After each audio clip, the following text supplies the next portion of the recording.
Bom dia a todos. Queria agradecer a presença de quem está aqui às 8h30. Chegamos quarta-feira, estamos sólidos aí e é um prazer estar aqui com vocês. A gente precisa necessariamente sempre fazer uma abertura para a apresentação do Armando, então, como todo grande show, tem que existir o show preliminar. Então, coube a mim, justamente, fazer a entrada. Depois também tem a Camila, nós temos grandes apresentações hoje. Mas o tema que a gente traz aqui, eu agradeço o Glicério aí para a gente poder falar um pouco mais sobre a parte de resiliência. É um tema que nós começamos a estudar.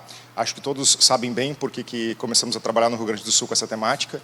É uma temática que a gente ainda engatinha, começamos a trabalhar recentemente com isso, mas acreditamos que fizemos uma série de evoluções. E tomei o título como sendo uma apresentação ampla, não apenas voltado exclusivamente à parte das implantações e restaurações, ou seja, não apenas isso, mas falar um pouco mais sobre as mudanças climáticas que já foram trazidos por diversos colegas aqui, e a gente sabe que essa é uma temática relevante. Eu costumo dizer que nós gaúchos temos uma tarefa, assim como os catarinas também já tiveram essa tarefa, já passaram por grandes problemas aqui no estado, Quando a gente foi revisitar, eu e Igor ali, que me ajudou a fazer a apresentação, a gente foi revisitar e vimos que Santa Catarina já tem um histórico muito grande de diversos problemas, não apenas geotécnicos, casos de barreiras, problemas de inundação também na região, e talvez, de acordo com as nossas pesquisas, talvez seja até um dos estados mais avançados nessa temática do que outros do Brasil, em função do que já viveu.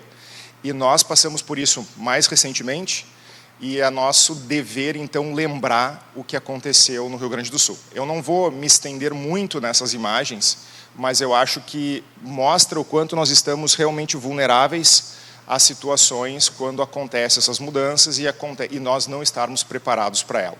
Então, é uma dura tarefa, mas a gente tem que mostrar isso aqui, por exemplo, uma foto da BR-386, isso que, para nós, foi um dos primeiros pontos, que é a consideração das definições. Que tipo de inundação efetivamente é essa, O que é uma inundação, o que é uma enchente, o que aconteceu, o que é risco, o que é vulnerabilidade. Estou tentando trazer alguma parte um pouco conceitual para que a gente garanta que a gente tenha um avanço nesses pequenos conceitos. Mas isso aqui, então, que são chamados de flash floods, é muito diferente, por exemplo, das inundações que vêm de baixo para cima, mas são inundações que vêm com altas forças horizontais, e elas são muito mais capazes de estragos e danos intensas em curtos prazos. E para a gente começar, quando a gente começou a pensar em modelar isso, faz toda a diferença. Então, quando a gente fala, por exemplo, em trabalhar com mudança do teor de umidade no solo, e isso é um aspecto que nós precisamos fazer, quando a gente pensa em estudar a variação da temperatura no revestimento asfáltico, e nós temos que fazer. Isso vem de mudanças climáticas, mas isso não são os únicos pontos, certo? Quando a gente olha, por exemplo, danos como esse, não é um dano gerado justamente por uma tarefa que acaba fazendo um avanço gradual, e sim por uma força que vem de uma hora para outra e ela leva a nossa infraestrutura, e esse talvez tenha sido um dos pontos que a gente se atentou durante o que eu vou mostrar para vocês nessa segunda parte da apresentação, que é a gente conseguir identificar pontos de infraestrutura que estejam sujeitos a maiores riscos. E eu acho que a gente também pensou nisso, temos muito claro ali no nosso grupo de pesquisa, que já vem liderado pelo professor Cerati há muitos anos, a necessidade da academia, eu acho que todos que estão aqui entendem isso, mas eu acho que é sempre relevante a gente pontuar que nós temos que ter produtos do nosso conhecimento. O nosso conhecimento não basta a gente simplesmente estudar e avançar no conhecimento, a gente tem que entregar elementos. E um dos trabalhos que foi realizado, então, que eu nomeei justamente, que é o trabalho do Igor, que foi uma dissertação de mestrado sobre minha orientação, que foi defendida em dezembro, junto com o professor Fernando Dornelles, do IPH, ele entregou efetivamente um produto que nós entendemos que é um sistema de avaliação que prioriza as áreas de risco com base em informações mínimas que a gente consiga fazer, apesar de quando eu digo informações mínimas, eu digo input do usuário, porque é muito difícil nós conseguirmos saber tudo o que nós precisamos. Mas há um vasto elemento de dados por trás para conseguir fazer as análises que nós vamos conversar. Bom, aqui também, assim, de novo, para relembrar um pouco do que aconteceu, quem conhece Porto Alegre sabe justamente que isso foi realmente muito intenso e impactou demais a cidade, e eu digo que essa parte de memória nós não podemos deixar de mostrar. Claramente o aeroporto, que é um dos temas que nós vamos falar a gente vê a pista sumiu, onde está ela, né? Não sei se a Marcela está aí, mas foi a Marcela que fazia parte do grupo da Fraport, junto com outros tantos que se dedicaram. Vou falar, foi um time justamente de elite que trabalhou naquele momento para conseguir fazer a restauração num aeroporto que ficou fechado durante 170 dias e conseguiram, dentro desse período, iniciar o problema, fechar o aeroporto, pensar numa solução, fazer uma estratégia, pensar em como melhorar a pista, fazer toda a parte de busca, implantação e abertura da pista de novo. Em 170 dias, isso com certeza é um tempo recorde porque foi feito, eu acho que merece atenção, como o Vander ontem já deixou a deixa para nós falarmos um pouco sobre isso. Eu vou tentar brevemente trazer os desafios que foi fazer isso naquele período de tempo. A nova ponte também, né, que foi uma ponte recém-construída, nós temos uma ponte há pouco mais de 10 anos, que também passou por problemas, né, nós temos toda a questão justamente de correntezas que assolam a infraestrutura, quais são os danos gerados, e a gente ainda tem elementos que a gente ainda conversa, mas que a gente não conhece, que são os danos de longo prazo. Eu acredito que Santa Catarina também já entenda isso, mas hoje se fala, por exemplo, na infraestrutura, qual é o dano que foi gerado naquele momento, mas que ainda não foi quantificado, porque existe. E aí esses danos eles também precisam ser pensados em como é que eles vão ser apreciados no futuro, né? E claro, a rodoviária de Porto Alegre fez todas as dificuldades e impedimentos. Mas o que é importante a gente enxergar nisso? Quando a gente fala, por exemplo, aqui para quem conhece Porto Alegre, isso aqui é Castelo Branco. E aqui, claro, né, a monumental Arena do Grêmio, que a gente não poderia deixar de colocar ela presente dentro das nossas imagens. Mas a gente percebe justamente que nós temos uma infraestrutura extremamente vulnerável, porque isso aqui é a saída de Porto Alegre. Estamos falando de uma cidade aí de 2 milhões de habitantes, que precisa justamente fazer trânsito de pessoas e acesso à saúde e entrada de mantimentos durante aquele período. E nós estamos falando numa área justamente que ficou completamente bloqueada e impedida de acesso. Então, como que a gente interpreta isso dentro dos protocolos de análise para a gente saber, opa, isso aqui é uma área relevante, eu preciso talvez naquele pavimento ter um pavimento de excepcional qualidade de resiliência. E aqui eu acho que vem a primeira definição que a gente fala. A capacidade que nós teremos de priorizar, né, ou seja, quais são as infraestruturas que precisam ser mais resilientes do que outras, é um dever que nós temos que ter. E a gente precisa pensar em como fazer isso. Ou seja, será que a gente tem que entender qual é o volume da população que aquela região atende e que, se desconectada, ela vai impedir aquela população de tráfego? Será que nós precisamos entender que, se eu tiver uma área, por exemplo, que tem uma grande concentração de hospitais e aquela área ficar limitada, a gente passa a ter um problema de impedimento de acesso à saúde durante aquele período de tempo? Então, se todos esses elementos eles são relevantes, eles precisam ser considerados na priorização. Então, não basta a gente avaliar a vulnerabilidade da área, não basta a gente simplesmente ver qual é o potencial que aquela área tem de ser inundada, mas tem que ser entendido quando aquela área inundada reflete na sociedade. E esse ponto também está justamente empacotado dentro desse protocolo, né, que a gente está chamando justamente de um framework de análise e que trabalha com uma base um pouco maior do que a gente pensou, né, ou seja, ela foi tratada à época de 2023, eu estava na universidade, 2023-24 eu estava na Universidade de Birmingham, e o pessoal já trabalha com sistemas de inundação e problemas que são os floodings, né? E eu também vou trazer um outro ponto de surpresa, que é a definição do que efetivamente é uma inundação, perto do que a gente considera e que talvez a nossa sociedade técnica também considere. Então, a gente precisa entender esses pontos e a gente precisa entender, então, o que essas infraestruturas estão efetivamente atendendo. Se a gente for olhar, e aqui acho que cabe, nós sabia que nós teríamos aqui um público com vários tomadores de decisão. Quando a gente olha o custo de reconstrução de uma infraestrutura, a gente percebe que os custos de ensaio são muito baratos, e os custos de engenharia talvez sejam tão baratos quanto, e o custo de colocarmos materiais talvez ainda também estejam muito longe dos proibitivos, quando a gente vê o custo que é tu reconstruir uma infraestrutura. Ou seja, está na hora de refletirmos que isso que aconteceu em Porto Alegre, que já aconteceu aqui em Santa Catarina, vai acontecer em vários outros lugares. Não se sabe talvez ainda quando, nem em que condição que isso vai acontecer, mas vai acontecer. A NTT, por exemplo, já ciente disso nas rodovias federais, lançou um plano justamente de investimento em toda a parte de resiliência e infraestrutura, encorajando novos projetos e mudanças de tecnologia focadas nesses elementos de resiliência. Se a gente olhar, então, essa média de 20 eventos, né, o trabalho do FMI aponta que a resposta de governos de 29 desastres naturais gerou gasto médio de 1,6% do PIB. Então, ou seja, pessoal, esse é um número simplesmente gigantesco. quando a gente vai perceber o custo, e a gente pode falar também do custo que foi o aeroporto e todos os outros custos que gerou no Rio Grande do Sul, seguramente, se tivéssemos feito investimentos antes desses eventos, a gente teria ganhado muito na nossa infraestrutura. E isso é seguro. Então, ou seja, nós precisamos refletir o quanto que nós vamos gastar reconstruindo coisas que nós poderíamos ter melhorado elas. E esse é o momento de a gente fazer essa reflexão. Ou seja, enquanto a gente não designar uma parte, né, todo mundo sabe, todo mundo que é um bom engenheiro e ensina para os filhos como poupar, a gente sabe que uma parte do nosso salário tem que ir para a nossa poupança. Quantos % do nosso orçamento nós estamos destinando à melhoria de resiliência da infraestrutura? Se nós não estamos fazendo, nós estamos errando como erramos então com os nossos filhos em casa. É hora de pensarmos qual o percentual do nosso investimento que está destinado a essas melhorias. O que a gente aprendeu em tudo isso, né? Então,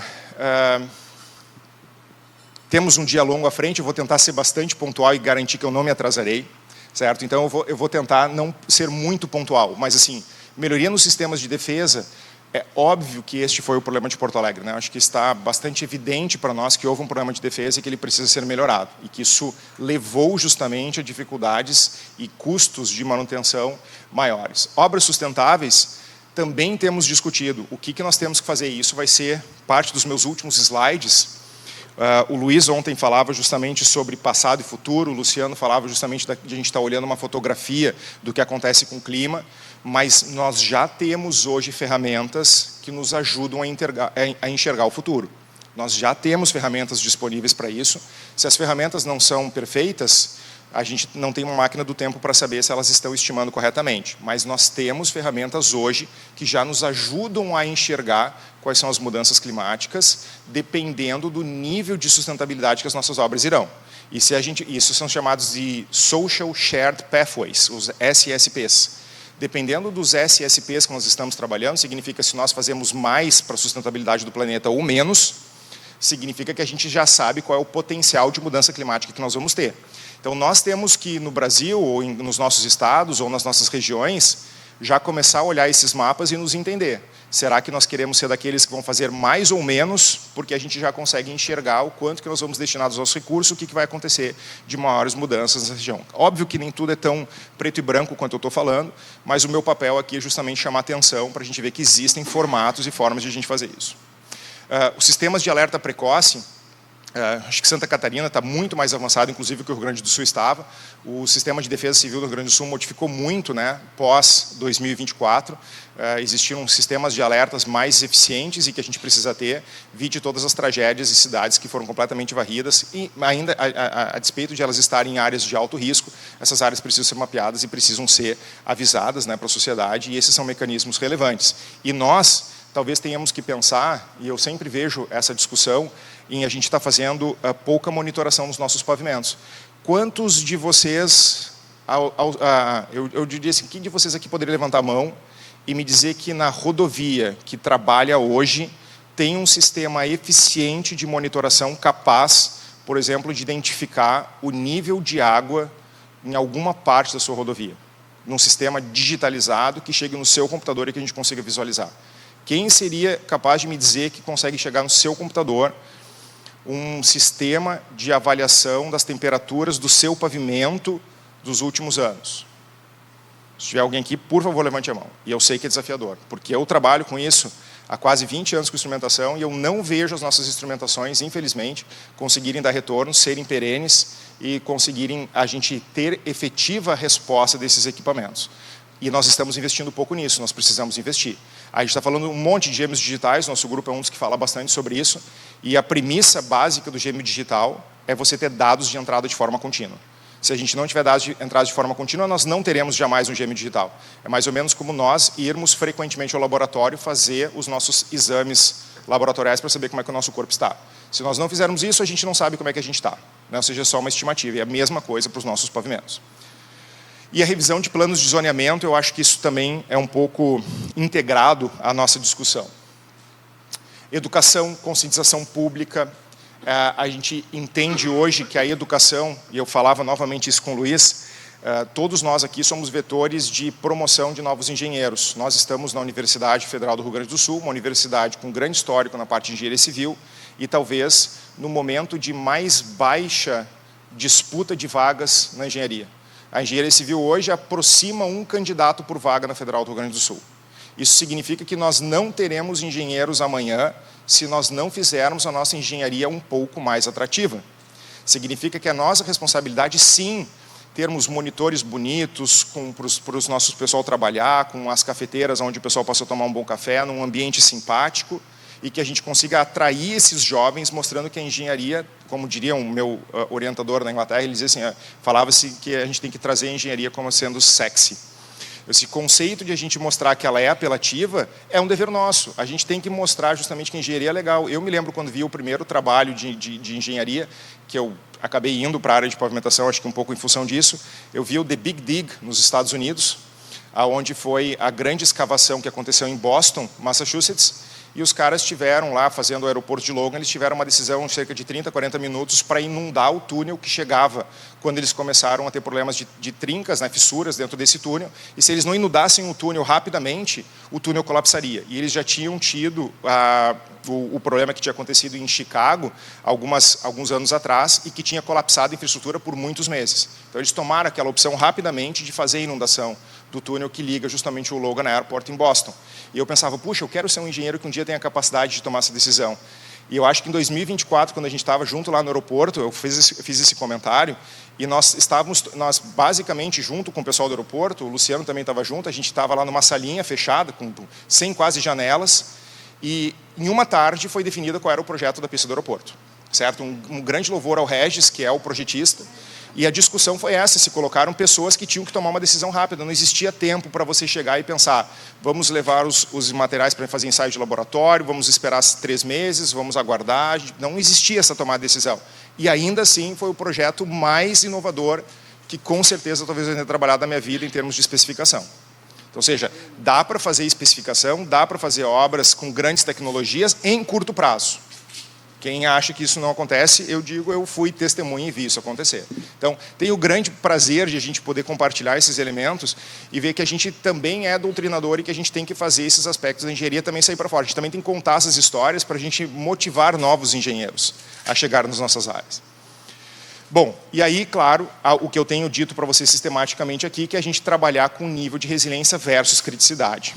Lélio, tudo isso que você está falando, eu concordo. Qual é o problema que nós temos? Falta de dinheiro, falta de recursos. Ok? Também concordo com isso.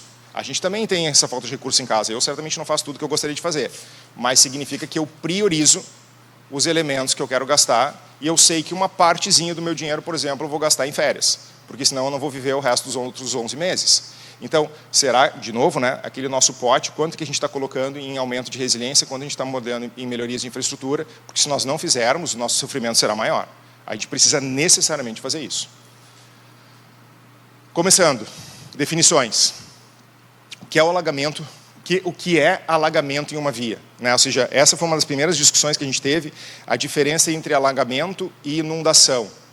A teoria é que um é mais perene do que o outro. Se uma área alaga, significa que ela seca depois. Se uma área inunda, a teoria é que isso acontece no longo prazo e talvez ela não volte.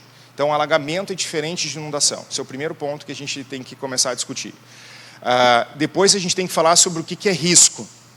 E eu ainda, francamente, estou aprendendo sobre isso. Mas eu vou tentar trazer essas definições que nós falamos. O risco, ele é uma equação. E ele trabalha com as seguintes variáveis. Perigo, exposição e vulnerabilidade. Então, a definição mais clássica que nós temos de risco é a gente saber qual o perigo que nós temos. Então, uma enchente, por exemplo, ela é um perigo. A exposição, ela é uma enchente grande, ou ela é pequena, ela é limitada, de qual magnitude ela tem. E a vulnerabilidade é justamente saber o que ela causa em relação a isso. Né? Ou seja, uma área desabitada, ela tem uma baixa vulnerabilidade. Então, talvez eu possa ter um risco de uma enchente muito grande numa área que não é habitada, significa que eu terei um risco baixo. Então, eu preciso conhecer esses 3 elementos. Certo? Então, nós temos que começar a segmentar 3 diferentes variáveis. Não há apenas um risco, mas ele advém de uma série de parâmetros que nós precisamos colocar junto nesse equacionamento. Outro aspecto, a questão, então quando a gente coloca perigo vezes a exposição, quando a gente pega esse binário do perigo vezes a exposição, a gente chama isso de suscetibilidade. E isso não são definições nossas, certo? Isso são definições da literatura, da área de gestão de riscos, que a gente começa a empregar, que ainda existe discussões, mas que parece ser o consenso geral. Então, identificar as diferentes variáveis, quantificá-las, entender o que nós estamos fazendo, nos ajuda a gente conseguir, mais uma vez, modelar. Então, vulnerabilidade, que talvez seja um dos conceitos que a gente não tem ele tão palatável, ele mede quão frágil ou resistente um sistema é afetado. Então, é o grau de suscetibilidade de sofrer danos dos elementos expostos, pessoas, edificações, infraestruturas, diante de um fenômeno perigoso. Mede o quão frágil ou resistente o sistema afetado está. Aqui começamos com uma definição. Ou seja, eu estava falando isso lá, disse para vocês que estava lá na Inglaterra em 2024, e a primeira coisa que me surpreendia é que na minha esquina de casa, essa é uma foto noturna que eu tirei porque vi lá, os caras pegam justamente e colocam flood. E na verdade para nós é um probleminha, né? Ou seja, a gente nem chamaria isso aqui, por exemplo, de um problema que a gente teria ali de alagamento. Mas na Inglaterra existe uma definição do que é alagamento. E eles contabilizam qual é o custo anual médio que eles têm de aumento no custo de pavimentação devido aos alagamentos. Porque todo pavimento alagado, ele tem um aumento, uma aceleração da sua degradação.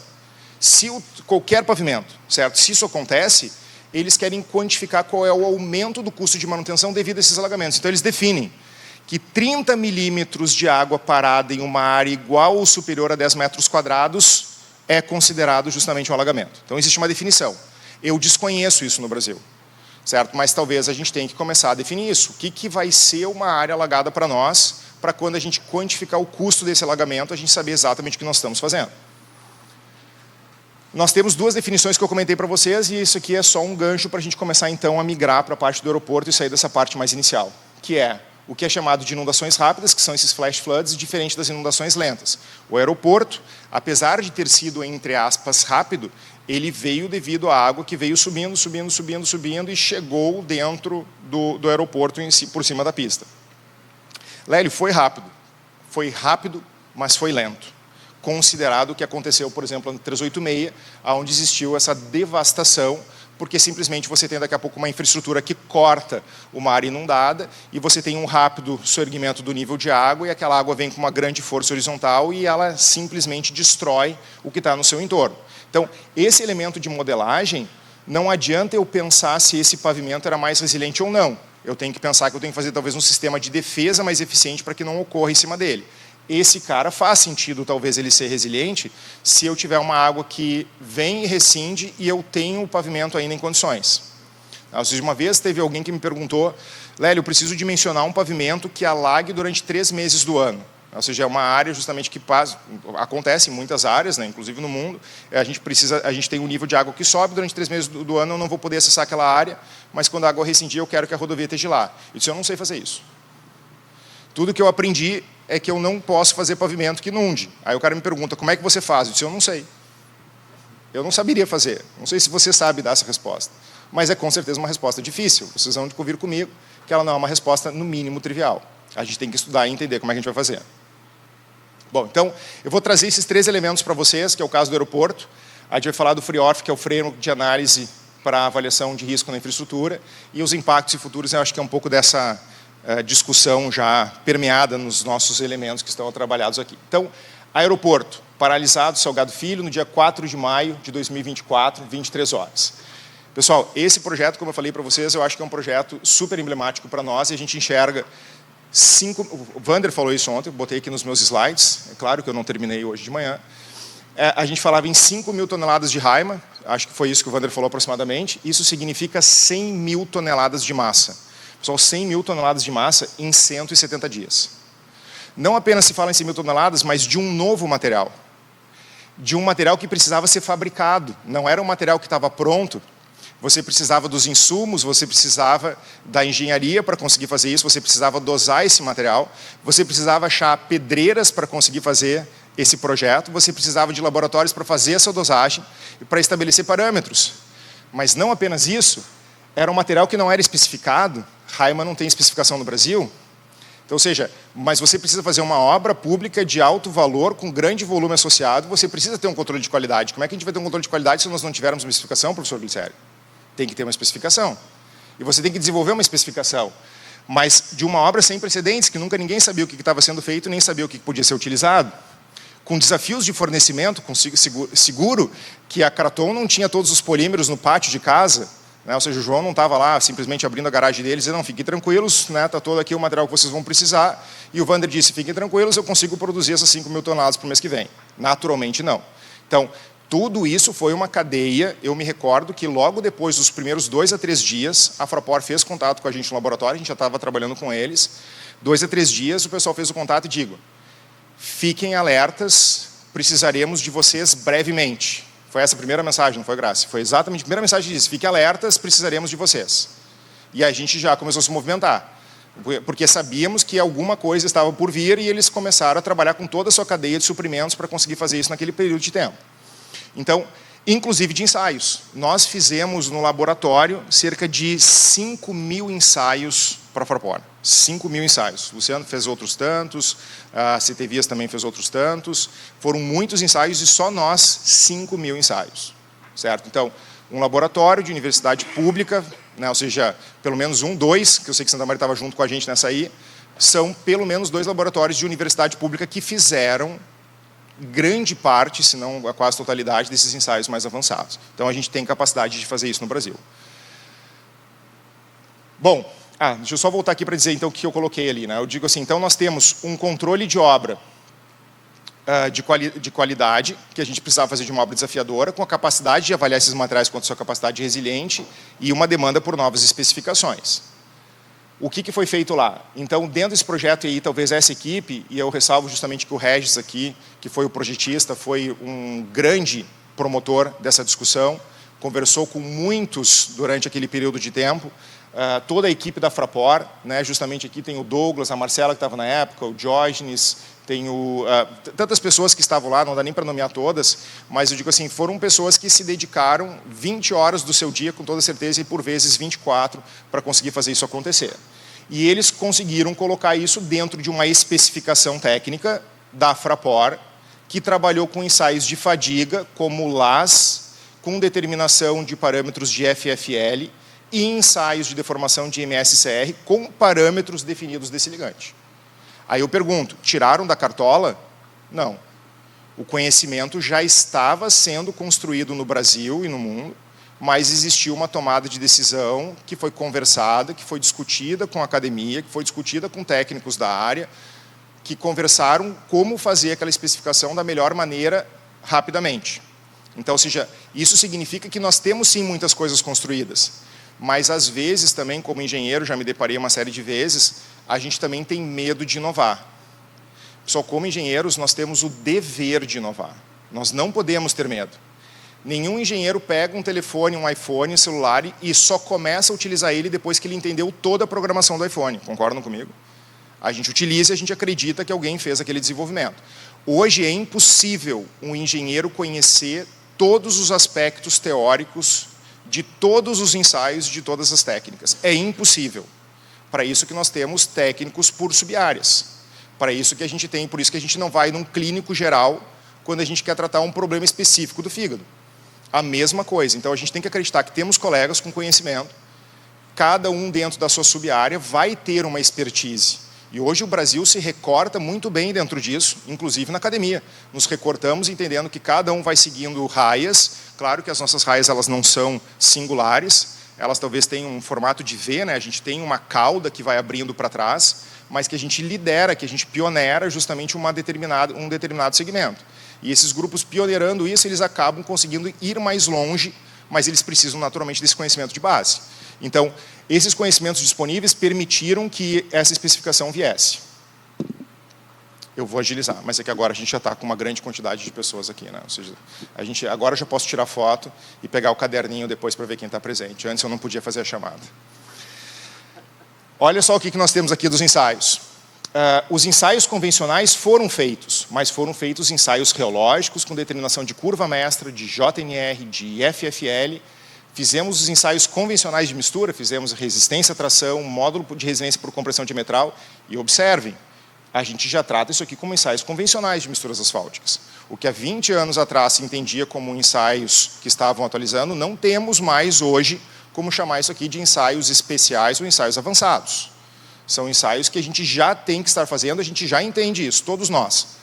O que nós estamos falando de ensaios avançados é fazer um Ideal CT, é fazer um ensaio de módulo dinâmico, uma fadiga tração direta, um Hamburgo, que permita a gente utilizar novos frameworks analíticos que não são apenas os elástico-lineares, mas trabalhar com frames viscoelásticos, com dano, que a gente possa justamente ter a percepção de como é que esses materiais se comportam a longo prazo. E isso é o nosso dever hoje. A gente precisa avançar dentro disso. E trabalhar justamente, por exemplo, com um parâmetro como o FFM, que é o fator de fadiga da mistura, que depende de um framework analítico pós uma grande quantidade de ensaios realizados.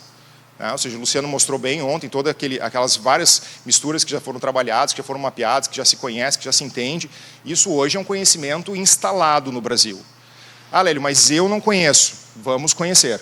Eu acho que é o que a gente precisa divulgar, é por isso que estamos aqui reunidos. Esse é o propósito, justamente, dessa discussão, para a gente conseguir trazer esses conhecimentos e conseguir colocá-los mais à frente. Então, todos esses equipamentos que nós estamos falando hoje, e que já está instalado na indústria, e eu vejo justamente aqui a Larissa Guerra também, né, que está trabalhando hoje na Infratest, e com várias outras empresas também dentro do Brasil, nesse cenário, que já trazem esses novos equipamentos. Esses são equipamentos que a gente pode chamar ele, não vou dizer que são equipamentos básicos, mas eu digo que são equipamentos essenciais para quem quer ter hoje um laboratório que permita fazer justamente essas análises. Então, um reômetro é praticamente básico. Se vocês não têm um reômetro ainda, ou seja, preparem-se para isso. Vocês precisarão dentro de muito em breve. Obrigatoriamente precisaremos todos de um reômetro. Se vocês não têm um ensaio ainda de caracterização convencional, preparem-se, vocês já deveriam ter. E se vocês puderem, preparem-se para os ensaios de caracterização avançada, porque eles são justamente a nova leva de elementos que a gente precisa estar trabalhando. A gente tem que estar hoje capaz de fazer esses vários ensaios. Então, ensaios como Flow Number é um ensaio relevante. Ah, ele não é o melhor ensaio. Eu não vou discutir qualidade de ensaios. Estou dizendo que ele é um ensaio relevante, que nós temos que ter capacidade hoje de fazê-lo. Nós temos que ter um ensaio de módulo dinâmico, temos que ter capacidade de fazer um ensaio de módulo dinâmico, nós temos que ter capacidade de que esse ensaio seja o mais simples possível. No passado, esse ensaio era um ensaio extremamente difícil, precisávamos de engenheiros operando essas máquinas para conseguir fazer isso e, quiçá, poder interpretar. Hoje, não mais. Hoje nós temos máquinas com capacidade de fazer esse ensaio de uma forma muito mais autônoma, com muito mais simplicidade, hoje com uma série de softwares, planilhas, elementos capazes de fazer essas interpretações de essência para nós, para jogar os dados que nós, engenheiros, sabemos interpretar. Isso nós temos que saber fazer, claro. Ou seja, mas são parâmetros que nós precisamos já determinar e ter. Ensaio de módulo dinâmico fadiga-tração direta. Então, ensaios de fadiga-tração direta são ensaios ainda complexos, mas nós temos um grande benefício. Luiz Guilherme falou aqui no domingo à noite, ele estava falando justamente sobre os ensaios de compressão diametral, que são ensaios muito longos. Eu, apesar de ter trabalhado há 20 anos com ensaios de compressão diametral, acho que elas têm muitas limitações, e o principal deles, com certeza, é o tempo que demora para fazer o ensaio e o custo de equipamento. Os ensaios de 4 pontos são excelentes do ponto de vista, talvez, de similaridade com relação ao estado de tensões que a gente tem no campo, mas os ensaios de fadiga-tração direta, que é o novo framework, é o ensaio que permite, num prazo menor, nós conseguirmos ter uma avaliação teórica com muito mais aproximação do que a gente consegue fazer entre teoria e prática laboratorial, com uma produção de uma amostra razoavelmente simples de ser feita. Ou seja, quem já trabalhou com 4 pontos, a gente sabe que o maior problema é a geometria. Você produzir uma viga 4 pontos é difícil. Então, se nós não tivéssemos ensaios como estes, naquela especificação, a gente também não teria conseguido cumprir isso a tempo. Então, também existia uma necessidade dentro das obras do aeroporto de escolher e selecionar um pool de avaliações que pudessem ser especificadas e que pudessem valer, inclusive, de controle tecnológico e que pudessem ser aplicadas dentro de um conceito de tempo que fosse compatível com o necessário. O ensaio de Ideal CT é um ensaio que tem crescido muito também de uso, é um ensaio que já tem melhores interpretações sobre a parte de fadiga, são indicadores, ele não avalia a fadiga diretamente, mas ele permite a gente conseguir ter já alguns indicadores, e também foram parâmetros que a gente pôde considerar dentro desse projeto.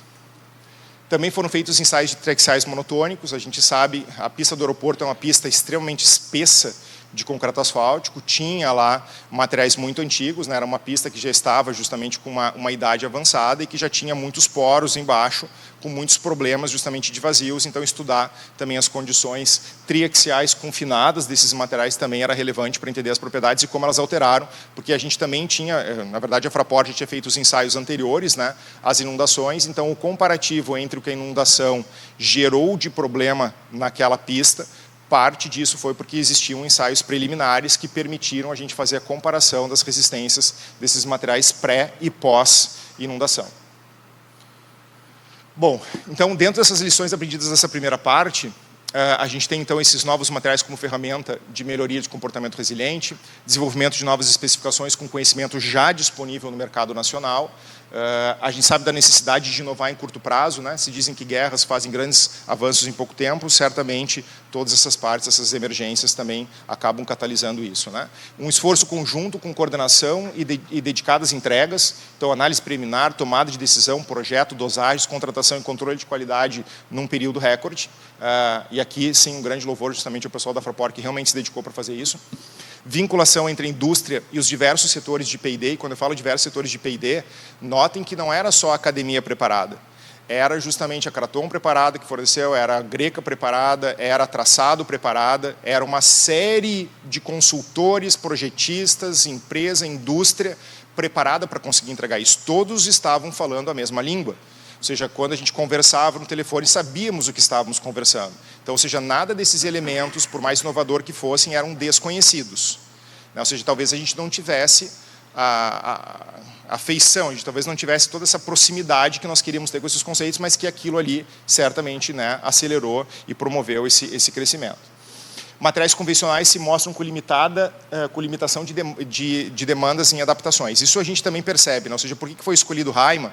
Eu, de novo, não estou aqui pronto, preparado para fazer essa discussão específica, mas seguramente o que a gente sabe é, se eu trabalhar com materiais convencionais, eles não têm elasticidade, eles não têm a resiliência que nós precisamos para passar por todas essas novas situações que nós estamos passando, seja frente à água, seja frente à temperatura, seja frente a níveis de carga, nós precisamos de materiais modificados. Eu acho que é o caminho que o Brasil hoje desenha, é um caminho justamente de novos materiais com maior nível de industrialização, com maior potencial justamente de crescimento na qualidade tecnológica dos materiais que estamos empregando.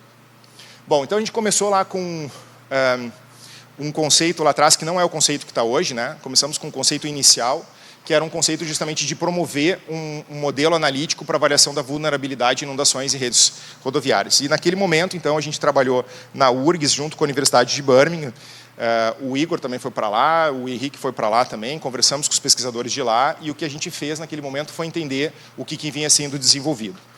A ETH, que é uma escola na Suíça, já tem um framework de simulação e avaliação a intervenções para a melhoria da resiliência nas redes de transporte contra perigos que são induzidos por clima. Então, a ETH, que é uma escola muito clássica dentro da Europa, já tinha um framework desenvolvido onde eles conseguiam integrar essas análises de risco à infraestrutura. E foi com base nisso que nós começamos a desenvolver o nosso. Então, ou seja, nós não saímos do zero, nós já conseguimos dar um grande salto, né, tecnológico, justamente por essas cooperações que acontecem, e a gente promoveu, então, a capacidade de a gente avaliar uma série de variáveis e trabalhar com todas essas variáveis climáticas e depois também adicionar as questões de vulnerabilidade, que são as questões sociais, num novo framework que eu vou mostrar para vocês agora. Então, o primeiro módulo, que foi o módulo que já foi concluído, era um módulo de probabilidade espacial de inundações em redes rodoviárias. Então, esse é o primeiro desafio que nós fizemos junto com o IPH. E aqui cabe mais uma informação para vocês, que eu acho que eu pensei em colocar e não tinha acabado de fazer, que é o seguinte. A academia, nessas horas, ela produz muito material muito rápido. E a gente aprendeu, por exemplo, que o IPH, durante o mês de maio, lá de 2024, eles estavam produzindo material, literalmente, a cada 12 horas nós tínhamos atualizações. Então, não tínhamos tempo hábil para esperar as publicações, mas existem sempre uma necessidade de a gente produzir as coisas e saber de onde elas vêm e poder rastrear essas informações. Hoje em dia, pessoal, existem repositórios que as universidades podem colocar os seus dados e as pessoas podem acessar isso com vinculação às suas autorias em tempo real. Então, por exemplo, o IPH utilizou o Zenodo, que é um repositório que nós também temos utilizado ali no LAPAV, que é uma forma de tudo que você vai produzindo de material, em tempo real, eles iam atualizando esse repositório, porque existiram muitas produções técnicas avançando e que cada um se valia justamente daquele avanço para fazer uma modelagem cada vez mais precisa. Então, para fazermos isso, nós utilizamos, por exemplo, MDTs, que são modelos digitais de terreno, que custa muito dinheiro fazer, e que eles estavam trabalhando com resoluções da ordem de 15 ou 30 metros, nunca me lembro, e que nós passamos para 1,5 metro, não foi isso, Igor? Justamente, na verdade, foi a URGS que fez esse processamento dos MDTs, que aí significa que a gente, olhando com uma resolução de 1,5 metro, a gente sabe qual é a altura do terreno, né? Ou seja, a altitude dele com relação a imagens de satélite, e você consegue enxergar isso com 1,5 metro de resolução, né? De um grid de 1,5 metro por 1,5 metro. Quando você tinha 30 metros, a gente estava dizendo que uma sala justamente do tamanho dessa era apenas um ponto. A partir do momento que você processa um novo modelo de terreno, que você pega agora, você olha uma área de 1,5 metro por 1,5 metro e você diz que aquele é um ponto, você tem muito mais precisão na modelagem que você estava fazendo para entender toda a área justamente de potencial inundação. E isso estava sendo feito continuamente sendo atualizado. Então, esses modelos que nós já começamos a trabalhar, certamente foram modelos que surgiram apenas após 2024, senão nós não teríamos a capacidade de fazer o que a gente faz hoje com essa capacidade. Depois de fazer, então, a parte de um modelo de probabilidade espacial de inundação, a gente passava para um modelo de risco. Então, a primeira parte, segunda parte, prontas, é justamente esse modelo que eu vou mostrar para vocês, que é o PRIORF, que veio da dissertação do Igor na URGS. E um terceiro módulo, que é o que a gente ainda espera chegar, é o acoplamento da avaliação das mudanças climáticas no cenário de inundações. Então, hoje eu tenho 3 alunos trabalhando nessa área. Então, nós temos a Marcela, por exemplo, que está trabalhando especificamente no impacto da água nas misturas asfálticas. Tem o Afonso, que trabalha no impacto da água nos ligantes asfálticos. E tenho o Gabriel de César, que faz a parte das mudanças dos diferentes SSPs, que são chegou a Marcelo, estava falando de você, Marcelo. Estava falando dos SSPs, que são os Social Shared Pathways, que são as mudanças climáticas futuras, em que a gente vai justamente promover essas mudanças futuras e, com isso, ter a capacidade de avaliar o impacto nos pavimentos. A professora Camila também já tem um aluno que defendeu fazendo essas avaliações e entendendo os impactos climáticos nos pavimentos. Então, isso é uma terceira fase que a gente ainda vai começar a desenvolver. Essencialmente, tudo que a gente faz é trabalhar, então, e aqui vai vir uma parte conceitual que eu vou passar rapidamente, a gente pode discutir com aqueles que tiverem interesse, mas aqui o que a gente faz, a gente pega, então, um modelo digital de terreno e a gente tenta entender, eu não posso passar aqui nessa parte com a luz.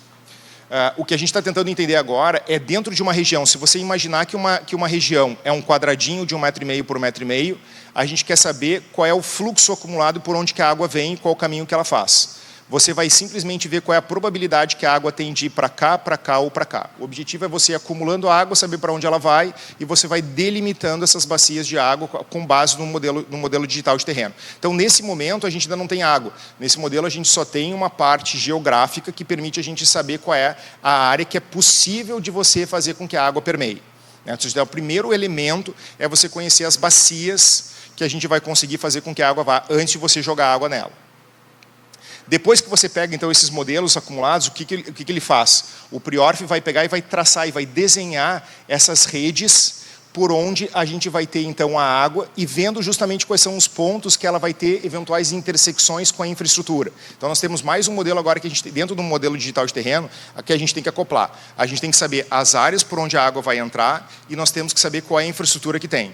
Depois nós vamos ter uma outra parte, que é dentro daquela região, entender todo o aspecto social ao redor dele. Isso tudo é feito digitalmente, tudo feito integrado. Quando a gente faz isso, um dos pontos-chave era fazer uma validação para saber que toda essa metodologia funcionava. Então, tinha que pegar justamente a área de Porto Alegre, tinha que pegar a hidrografia com a enchente que efetivamente ocorreu e tinha que pegar justamente uma área modelada e fazer a comparação entre elas para saber se o modelo era capaz de replicar o que aconteceu lá. Então, é um ponto justamente de validação. Essa validação também foi feita com uma região não treinada, né? Porque quando a gente vai treinando modelos, você tem que testar ela numa área não treinada. Existiu, por exemplo, uma área na África, que foi uma região de validação, onde foi conhecidas áreas de inundação com base num estuário muito parecido com o do Rio Grande do Sul. E aí o objetivo de fazer a validação lá foi verificar se naquela área, com essa metodologia, nós conseguimos também acoplar o que acontecia. Ele foi perfeito? Não foi perfeito, mas era uma boa aproximação.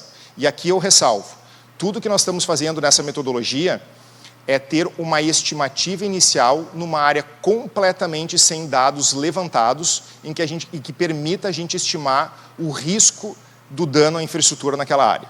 Então, ou seja, a gente faz isso, se você clicar no software e você mapear uma região, e você trazer algum banco de dados e colocar os parâmetros de análise, ele vai te mostrar o risco daquela uma região. Tanto isso é verdade que, de novo, a gente começou a fazer isso, né? A gente preparou meses atrás, mas foi apenas ontem que nós pegamos a região de Santa Catarina para colocar ele no software e verificar quais eram os potenciais riscos. E vocês vão analisar o que acontece ali. Eu, francamente, não conheço o estado de Santa Catarina tão bem quanto eu gostaria, mas vocês vão poder ver dentro do estado de Santa Catarina o resultado que o software dá para nos analisar quais são as infraestruturas, e eu vou dizer o porquê que o software fez aquela análise e o que ele entendeu. Para isso, nós utilizamos alguns parâmetros, então são os parâmetros de hidrografia, os parâmetros da própria enchente e um parâmetro de MRVBF, que é um parâmetro que, em essência, avalia a planicidade, que seria mais ou menos como a capacidade de uma área de carrear detritos dentro daquela região, ou seja, a planicidade daquela área para justamente saber o que pode acontecer quando a água vem. Então, quando a gente pegava isso, a gente também fez uma aplicação, por exemplo, na região de Santos. Quando a gente pegou a região de Santos, que era uma outra região não treinada, a gente entendia que era uma área com alto risco de inundação. E aí o que a gente desenvolveu ali foram o que a gente está chamando justamente de hiperparâmetros de análise em termos de intensidade. Ou seja, o tomador de decisão chega lá, por exemplo, a área do governador do estado de São Paulo, decide, eu quero fazer um investimento de melhoria de resiliência na região de São Paulo. Como eu faço isso? Eu quero fazer uma verificação justamente onde eu tenho uma limitação de recursos. Então, você coloca lá um parâmetro onde eu vou fazer uma avaliação que a gente está chamando aqui de um parâmetro 30, é simplesmente uma intensidade, onde você prioriza apenas áreas com maior nível de criticidade. E você identifica os pontos vermelhos, onde são as maiores infraestruturas com maior potencial de vulnerabilidade. Depois você aumenta essa intensidade. Não, eu já tenho toda essa área protegida, eu já consegui atingir o meu pior nível de resiliência dentro daquela área. Então eu posso ampliar ela, eu aumento justamente a intensidade da minha análise e eu começo a achar manchas cada vez maiores, porque eu digo, agora eu estou pronto para fazer um investimento numa área ainda maior. O que faz efetivamente essa análise? Então, dentro desses módulos que a gente pega justamente com base no modelo da ETH, a gente faz essa evolução espacial, evolução temporal, a altura de água. A gente ainda tem a intenção, e já foi feito dentro do Catarina, que aconteceu nos Estados Unidos, um software que foi feito por New Hampshire, se eu não estou enganado. Eles fizeram um software chamado de PaveSafe, cujo objetivo era fazer a severidade da deformação superficial do pavimento. Nós ainda não colocamos essa parte da análise do nosso pavimento, tá? Ou seja, no nosso sistema. Mas depois que você souber a intensidade de água, a gente já tem capacidade de estimar qual vai ser o aumento do dano gerado ao teu pavimento por uma intensidade de água. Lélio, mas isso também é estimado? Claro que sim, os modelos têm que ser calibrados, você tem que estar trabalhando especificamente para um dado tipo de material, mas já existem esses frameworks de análise. E depois disso a gente ainda poderia fazer aquele módulo 3 que eu comentava para vocês, que é trabalhar com os SSPs. Bom, o que foi efetivamente realizado, então, até agora? A gente tem esse trabalho, então, que é chamado de FRIOR, Framework for Road Infrastructure Operational Risk Due to Flooding, onde nós temos 1, 2, 3, 4, 5 já feitos. Todas essas etapas foram concluídas. Então, o que ele faz? O PRIORF, que é esse protocolo que já está disponível para vocês fazerem a avaliação, se vocês quiserem, dentro desse link. Ou seja, isso aqui já está prontamente disponível para qualquer um que quiser baixar o código, fazer a avaliação, rodar e trabalhar justamente nessas análises. Ele tem a intenção de possibilitar uma priorização de áreas de intervenção. O objetivo é você fazer uma priorização. Depois que você faz essa priorização, certamente você terá que usar dados mais precisos para aquela região para você pormenorizar isso, porque essa análise ela acontece justamente com bancos de dados públicos que a gente consegue coletar, mas que precisam depois, a gente pode estar trabalhando em determinadas regiões mais específicas. Por exemplo, o nosso framework não tem capacidade de avaliar áreas com defesas já instaladas. Se você tem uma área que você já instalou um mecanismo de defesa, o software não consegue ver, porque o MDT não enxerga necessariamente isso. Certo? A defesa foi pronta, aqui eu já tenho alguma coisa pronta. Então, daqui a pouco tem uma área de risco que você identifica, mas que você já tratou ela. Por isso é importante da pormenorização. Então, lá, o que nós fizemos? Né? A ideia é justamente a gente trabalhar com uma avaliação de risco a partir da percepção do perigo da sua exposição, que é chamado de suscetibilidade. A suscetibilidade é avaliada a partir do modelo digital, a partir de duas variáveis, que eu vou falar para vocês lá no próximo slide, que é o RAND e o MRVBF. Depois disso, a vulnerabilidade, ela vem desses 4 parâmetros, que é um parâmetro de densidade populacional, classificação da rodovia, condição econômica e densidade dos ativos críticos. Então, esses elementos também são avaliados dentro de um banco de dados já disponível lá para nível Brasil. O MRVBF é a capacidade que a gente enxergar justamente em termos de planicidade, por onde aquele material vai efetivamente rodar. E o RAND, que é uma diferença entre dois consecutivos áreas, 2 consecutivos quadradinhos, permite a gente enxergar por onde a água vai andar. E a outra é a planicidade para saber para onde que a água vai ficar e até onde ela vai se estender. Então, uma percebe justamente por onde a água caminha e a outra percebe justamente qual é o acúmulo de água que a gente consegue ter dentro daquela região. Feito isso, existe toda uma parte de preditores com machine learning, que eu não vou explicar, e certamente o Igor vai ter prazer em conversar com vocês no café se vocês quiserem entender melhor, mas existe uma densidade grande de algoritmos por trás, feitos aqui atrás, onde utilizam todos esses preditores e existe uma equação proposta. Para mim, eu acho que esse é o brilhantismo do trabalho que foi feito, é você conseguir trazer uma série de variáveis, equacionar ela com hiperparâmetros e trazer como que você vai fazer isso. Então, isso é uma proposta do nosso framework aqui.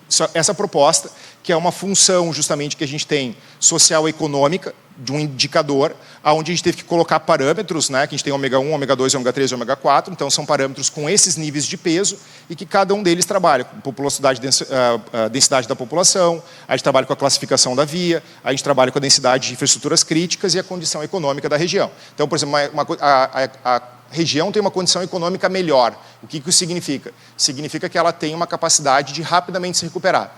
Se eu tenho uma área justamente menos capaz, eu tenho que necessariamente considerá-la mais crítica, porque economicamente ela vai ser mais afetada e as pessoas não têm a capacidade pronta para conseguir justamente se trazer para a sua condição inicial. Quando a gente faz isso, a gente fez esse exemplo de Santa Catarina. Então, esse foi rodado ontem e fez-se esse recorte. Então, esse recorte, o software faz uma análise, deu 40 minutos para rodar toda a análise, ele puxa todo o MDT, faz a análise região a região e ele vai fazendo as suas várias etapas. A primeira coisa que ele faz é calcular a susceptibilidade. Lembram que isso aqui, justamente, então, antes da etapa do risco, a suscetibilidade é o que a gente tem do elemento de perigo versus o risco que tem a capacidade que aquele risco tem, a intensidade daquele risco acontecer. Isso é a primeira parte, a primeira etapa, que é a suscetibilidade. Então, todas essas regiões em vermelho, aqui que a gente tem, ou pelo menos laranja, elas se apresentam em susceptibilidade que a gente entendeu como alta. Elas não são super altas. Apenas algumas delas são super altas. Mas a gente tem essas áreas altas, que eu acredito que vocês que conhecem melhor, poderão dizer justamente se são áreas efetivamente com risco de inundação, que vocês entendem ela como potencial áreas vulneráveis. Depois disso, quando você trabalha com suscetibilidade mais os riscos sociais, que é a vulnerabilidade, a gente calcula risco. Opa, agora essas regiões que vocês estão enxergando é risco calculado. Então, aqui já existem parâmetros sociais anexados dentro que estão sendo contemplados. E aí você já começa a enxergar áreas onde os riscos são altos. Tá, Lélio, mas o que é isso? Isso aqui são vias, são infraestruturas, são rodovias que, devido à condição de seu potencial de ser inundado, com o risco econômico, com o risco social, com as criticidades dos pontos de interesse, eles acabarem tendo justamente essas áreas com necessidade de atenção. Então, a gente pega a suscetibilidade, entra com a vulnerabilidade, então o software dentro do relatório vai pegar lá número de aeroportos, número de pontes, número de clínicas, número de estações de incêndio, hospitais, polícia, escola, túneis, universidades. Tudo isso ele contabiliza, certo? Ele contabiliza isso e joga justamente ali no mapa de pontos de interesse e a partir da susceptibilidade, com aquela equação que a gente mostrou lá atrás, a gente calcula justamente agora o risco da infraestrutura. Então, ou seja, é um framework analítico, não é uma coisa onde a gente simplesmente está enxergando o risco de inundação, a gente está acoplando justamente o risco é a capacidade de inundação junto com os potenciais de dano à região. E aí, por exemplo, ele faz o top 10. Dentro do top 10, a rua Rui Barbosa apresenta como número 1. Eu não sei quem é responsável por essa área. A gente está trazendo isso como novidade e vocês podem conversar com a gente e nos dizer justamente se a coisa está muito errada. Tá, mas, Lélio, por que a rua Rui Barbosa, perto de Blumenau, ela tem esse problema, esse potencial, e ela é justamente uma das top 10 dessa região? Por quê? Porque ela é localizada na maior acessibilidade de toda a região analisada, nível 4, dentro de um município com a maior população de toda a região analisada, categoria C4, de 150 a 500 mil habitantes, porque o setor censitário com uma das maiores densidades populacionais, e porque dentro do setor censitário com a maior densidade de ativos viários críticos. Então, 100 ativos por quilômetro quadrado, sendo 2 pontes de peso 5 em 0,1 km². Então, esse é o motivo pelo qual aquela região foi eleita como um dos top 10 daquele ponto. E isso a gente pode fazer para qualquer região do Brasil, hoje. Certo? A gente tem a capacidade justamente de eleger esses riscos com essas áreas de infraestrutura. Futuro e passado, para finalizar justamente que eu estou dentro dos meus últimos 5 minutos, provavelmente.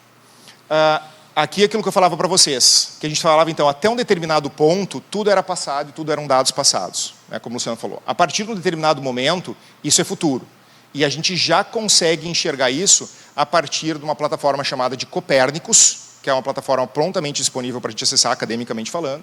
E o objetivo dele é trabalhar com cenários chamados de Shared Socioeconomic Pathways. Então, se a gente tem baixos níveis de desafio até os mais altos níveis de desafio. Então, se nós tivermos um progresso rápido em direção à sustentabilidade, ou seja, pegando a estrada verde, o nosso potencial é ir para o SSP1. Então, ou seja, se eu pegar lá o SSP1, eu estou pegando com a menor variação de temperatura. Estão vendo? Só que, se ao contrário, nós pegarmos, acelerando a rodovia, desenvolvimento rápido e impulsionado por combustíveis fósseis, nós vamos para um SSP5.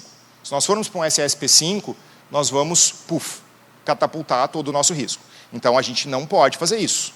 É justamente isso que a gente está tratando. Para qual caminho a gente vai? O que a gente tem que eleger é justamente, claro que a gente quer ficar dentro do 1, mas hoje a gente está longe dele. Mas, mesmo que a gente vá para ele, a gente tem um delta, estão vendo? Ou seja, vai acelerar o processo de mudança climática. A questão é o quanto que isso vai acontecer. Então, dependendo disso, a gente vai ter a capacidade de enxergar os elementos e a gente precisa fazer ações.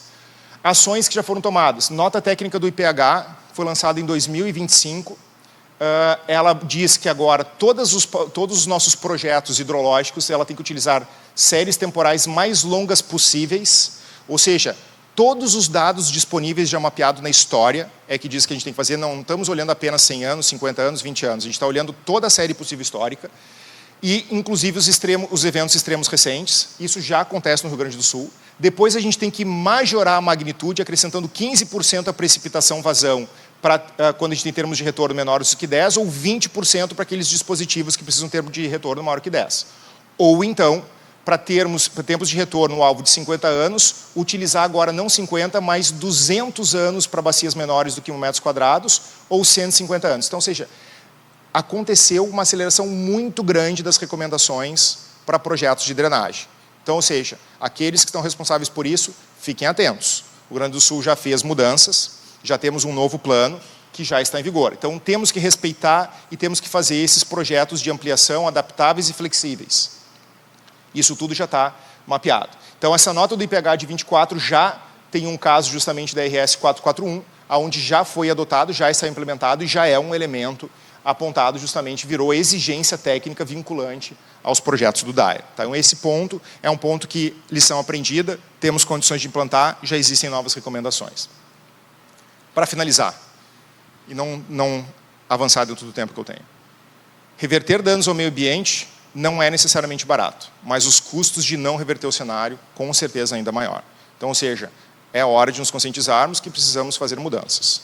E isso é justamente a minha palestra, e agradeço a atenção de vocês e obrigado por o auditório cheio no final, e depois nós tomamos um café.